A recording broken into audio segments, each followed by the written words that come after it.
میرے عزیز دوستوں اور بزرگوں، میں آپ کے درمیان میں آیا ہوں اور میں آپ کو پھر سے یاد دلا رہا ہوں کہ میں نے 1 سال پہلے کشن گنج میں آ کر اس بات کو کہا تھا کہ نتیش کمار ساتھ نہیں رہنے والے ہیں، نتیش کمار کلاٹی ماریں گے، پلٹی ماریں گے، اور نتیش کمار نے اپنے حسب عادت اور اپنی فطرت کے مطابق انہوں نے پھر سے بہار کی جنتا کو دھوکہ دیا۔ جب ویدھان سبھا کے چناؤ چل رہے تھے، میں آپ کو یاد دلانا چاہوں گا، میں نے کئی مرتبہ آپ کے درمیان میں کھڑے ہو کر کہا کہ ان پر بھروسہ مت کریے، اپنے ووٹ کو ضائع ہونے مت دیجیے، مگر مجلس کے مخالفین ہم پر الزام لگاتے گئے کہ اسد الدین اویسی بی ٹیم ہے، اسد الدین اویسی ووٹ کاٹنے کے لیے آیا ہے۔ مگر میرے عزیز دوستوں اور بزرگوں، میری عزت دار ماں اور بہنوں، میرے غیور نوجوانوں، بتاؤ جب میں آپ سے کہہ رہا تھا کیا وہ بات آج سچ نہیں نکلی؟ جس کو آپ نے بھروسہ کر اس کو ووٹ دیا، اس نے ایک مرتبہ نہیں کئی مرتبہ آپ لوگوں کو ٹھگا ہے۔ آپ نے سیکولرزم کے نام پر، آپ نے بی جے پی کو روکنے کے نام پر، موڈی کو روکنے کے نام پر آپ نے ووٹ دیا، مگر بتائیے آج آپ کیا دیکھ رہے ہیں؟ الزام اختر الایمان پر لگتا ہے کہ اختر الایمان اور اسد الدین اویسی اور آفتاب انجینئر بہار میں ووٹ توڑنے کے لیے آئے ہیں۔ میں ان سے پوچھنا چاہ رہا ہوں، بتاؤ آج ذمہ دار کون ہے؟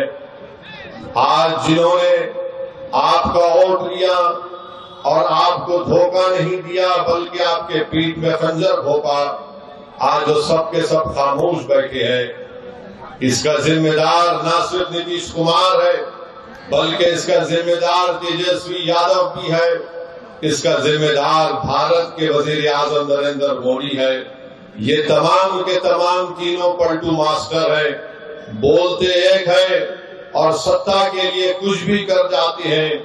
اگر ہم چناؤ لڑتے ہیں تو ہم پر الزام لگا دیا جاتا ہے، مگر آج بہار میں بی جے پی اگر ستا میں ہے تو اس کا ذمہ دار نہ صرف نتیش کمار ہے بلکہ اس کا ذمہ دار تیجسوی یادو بھی ہے کہ آپ نے آج بہار کی جنتا پر بی جے پی کو مسلط کر کے رکھ دیا۔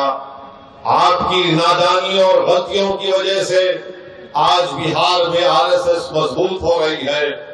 ہم چناؤ لڑتے ہیں تو ہم پر انگلیاں اٹھائی جاتی ہیں، الزامات لگائے جاتے ہیں، مگر بتاؤ آج بہار میں اگر بی جے پی کی سرکار بنتی ہے تو اس کا ذمہ دار کیا اختر الایمان اسد الدین اویسی ہے؟ ہمارے 4 ودھائک کو انہوں نے توڑ لیا۔ آپ نے مجلس کے امیدوار کو آپ نے اپنے ووٹ اور دعاؤں سے کامیاب کیا، مجلس کے 4 ودھائک کو توڑا، یہ بول کر توڑا کہ ہم بی جے پی کو روکیں گے۔ بتاؤ تم نے کیا بی جے پی کو روکا؟ تم صرف اپنی انا کی تسکین کے لیے تم نے مجلس کے 4 ودھائک کو توڑا۔ تم نفرت کرتے ہو کہ سیمانچل کی سرزمین سے ایک غریب اور مظلوموں کی ایک سیاسی لیڈرشپ جو بڑھ رہی تھی، تو تم یہ نہیں چاہتے تھے کہ سیمانچل کی جنتا سے انصاف ہو۔ تم یہ جانتے تھے کہ مجلس نے یہاں پر سیمانچل کی عوام میں ایک سیاسی انقلاب کو برپا کر دیا۔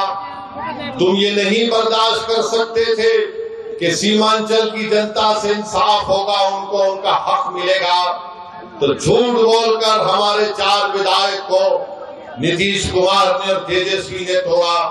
اب بتاؤ وہ 4 ودھائک کی کیا اہمیت ہے وہاں؟